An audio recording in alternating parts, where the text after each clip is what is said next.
வணக்கம். அஸ்வஸ்வ 2ஆம் கட்ட பெயர் விவரங்கள் வெளிவரவில்லை.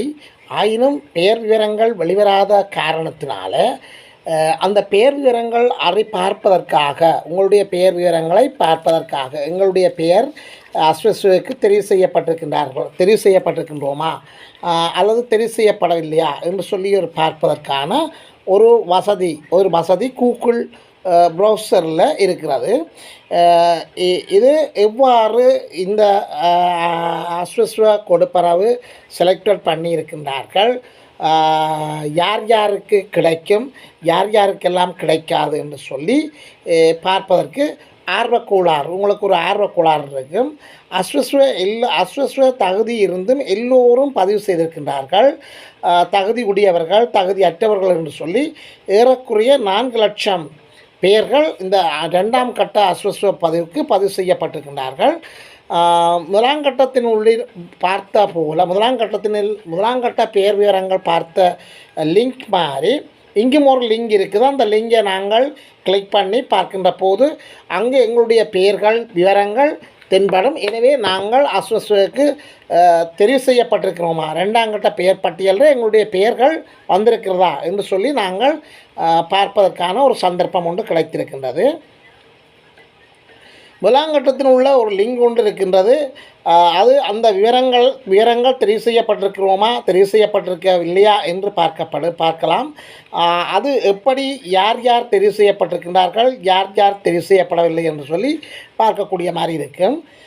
தெரிவு செய்யப்படாதவர்கள் உங்களுக்கு இதுதான் முடிந்த முடிவென்று இல்லாமல் இது மேன்முறையீடு செய்து மீண்டும் நாங்கள் அந்த தெரிவுக்கு உட்படுத்தக்கூடிய சந்தர்ப்பங்கள் கிடைக்கிறது.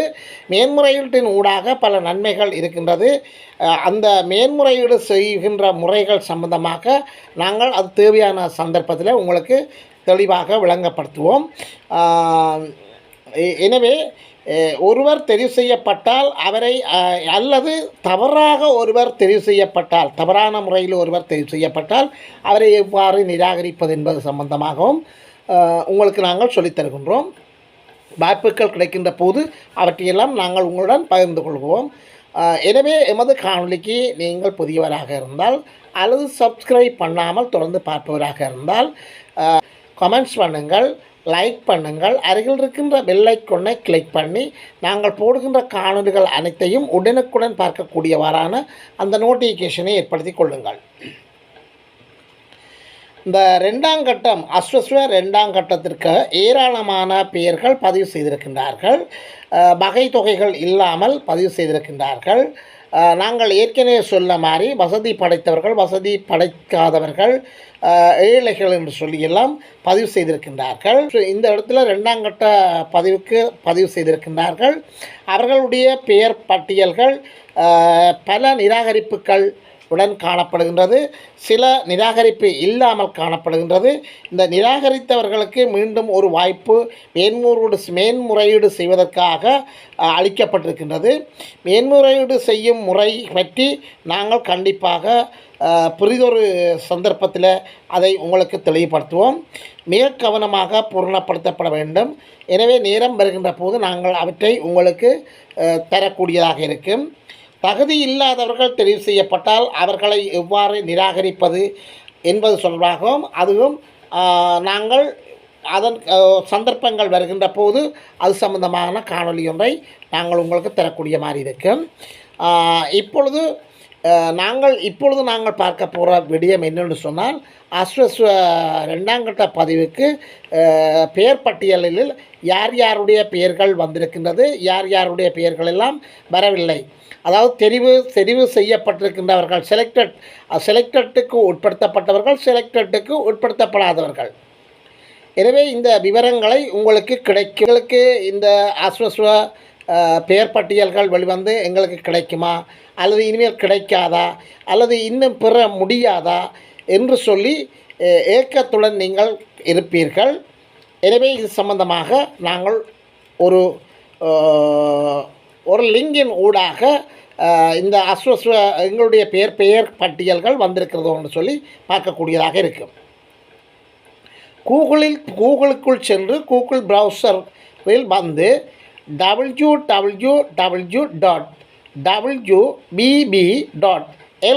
என்று டைப் பண்ணுகின்ற போது சர்ச் பண்ணுகின்ற போது உங்களுக்கு ஒரு பல விவரங்கள் வெளிவரும். இந்த பல விவரங்களில் எல்லா விவரங்களையும் நாங்கள் பார்க்க வேணும் என்றல்ல, அதில் முதலில் இருக்கின்ற விவரம் சர்ச் ஃபார் ஹவுஸ்ஹோல்ட் அப்ளிகன்ட். அதாவது ஏனைய விவரங்களை நாங்கள் பார்க்க வேணும் என்ற அவசியமில்லை. சர்ச் ஃபார் ஹவுஸ்ஹோல்ட் அப்ளிகன்ட் என்ற விவரத்தை கிளிக் பண்ணுகின்ற போது இதை கிளிக் பண்ணுகின்ற போது இன்னொரு விண்டோஸ் அங்கே தோன்றும். சோஷியல் ரெஜிஸ்டர் என்று சொல்லி அந்த விண்டோஸ் தோன்றும். அந்த விண்டோஸில் 2022ஆம் ஆண்டு அந்த பதிவு செய்யப்பட்டிருக்கின்றது. அதாவது search for household applicant member NIC என்று சொல்லி வரும். அப்போ என்ஐசி என்று வருகின்ற போது உங்களுடைய தேசிய அடையாள அட்டை இலக்கம், அதாவது தேசிய அடையாள அட்டை இலக்கத்தை டைப் பண்ண வேண்டும். அங்கு டைப் பண்ணுகின்ற போது டைப் பண்ணி பார்த்தால் உங்களுடைய விவரங்கள் முழுமையாக தென்படும். என்ஐசி நம்பர் போட்டிருப்பதில் போட தெரியாதவர்கள் என்ஐசி நம்பரை போடாமல் வேறு வழியிலும் ஏதாவது வழி இருக்குதோன்னு கேட்டால் இருக்கிறது. என்ஐசி அந்த டைப் பண்ணுகின்ற இடத்துல என்ஐசிக்கு மேலே நீங்கள் கிளிக் பண்ணுகின்ற போது அங்கே 3 பார்கள் தென்படும். கியூஆர் கோட் நம்பர் கேட்கும். அப்போ கியூஆர் கோட் நம்பரை கேட்டால் கியூஆர் கோட் நம்பரை சரியாக பதிவு செய்யப்பட வேண்டும். அப்போ பிழையாக பதிவு செய்தால் அங்கே உங்களுடைய விவரங்கள் எதுவும் காட்டப்பட மாட்டாது. எனவே உங்களுக்கு உசிதமான வழி, அதாவது மிகவும் உங்களுக்கு சாதகமான சரியான வழி என்ஐசி நம்பரை டைப் பண்ணி அதனூடாக பார்க்கின்ற போது உங்களுக்கு உங்களுடைய விவரங்கள் வரும். இங்கே உங்களுடைய என்ஐசி நம்பரை டைப் பண்ணி பார்க்கின்ற போது ஒரு விண்டோஸ் ஒன்று தெளிவாக தென்படும். அதில் சைக்கிள் 2 என்று என்று இருக்கின்றதை நீங்கள் பார்த்தீர்கள் என்று சொன்னால் 2ஆம் கட்டத்தில் விண்ணப்பித்தவர்களுடைய பெயர் விவரங்கள். அப்போ சைக்கிள் 1 என்று சொல்வது 1ஆம் கட்டத்தில் விண்ணப்பித்தவர்களுடைய பெயர் விவரங்கள். அதாவது சைக்கிள் 2 என்று சொல்கிறது 2022ஆம் ஆண்டு பதிவு செய்யப்பட்டவர்கள். சைக்கிள் 1 என்று சொல்கிறது 2021ஆம் ஆண்டு விண்ணப்பித்தவர்கள். எனவே இதில் உங்களுடைய சற்று கீழே நோக்கி நகர்கின்ற போது செலக்டட் கேட்டகரி என்று சொல்லி ஒரு விவரம் தென்படும். அந்த செலக்டட் கேட்டகரியில் புவர் என்று இருக்கும். அப்போ புவர் என்று இருந்தால் அங்கு நீங்கள் தெரிவு செய்யப்பட்டிருக்கிறீர்கள் என்று சொல்லி சரியாக முடிவெடுக்கலாம். இந்த புவர் என்றதை போல தான் சுவேலி புவர் என்று சொல்லி ஒன்று இருக்கின்றது. புவர் என்று ஒன்று இருக்கின்றது. வல்னரபிள் என்று ஒன்று இருக்கிறது. டிரான்சிஸ்ட் என்று ஒன்று இருக்கின்றது. இந்த 4ல் ஏதாவது ஒன்று இருந்தால் நீங்கள் நிச்சயமாக தெரிவு செய்யப்பட்டிருக்கிறீர்கள் என்று சொல்லி அர்த்தம்.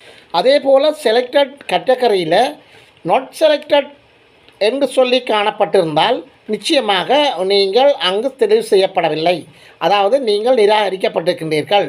அதாவது ஏதாவது நீங்கள் கொடுத்த தகவல்கள் பிழைப்பாடாக இருந்து நிராகரிக்கப்பட்டிருக்கலாம், அல்லது தவறுதலான புள்ளியிடல் ஊடாக நீங்கள் நிராகரிக்கப்பட்டிருக்கலாம். இவ்வாறு நிராகரிக்கப்பட்டவர்கள் அஞ்ச தேவையில்லை. நீங்கள் மேன்முறையீடு செய்து அதை மீண்டும் பெற்றுக்கொள்ளக்கூடிய சந்தர்ப்பங்களும் இருக்கின்றது.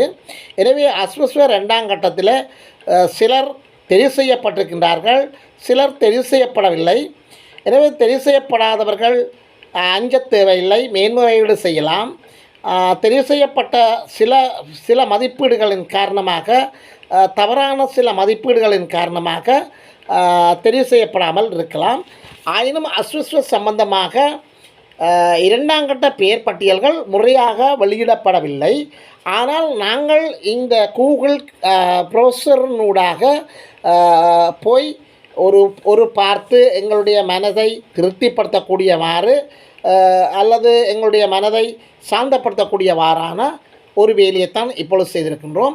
எனவே அஸ்வஸ்வ 2ஆம் கட்ட பெயர் பட்டியல்கள் மிக விரைவில் வெளியிடப்படும்.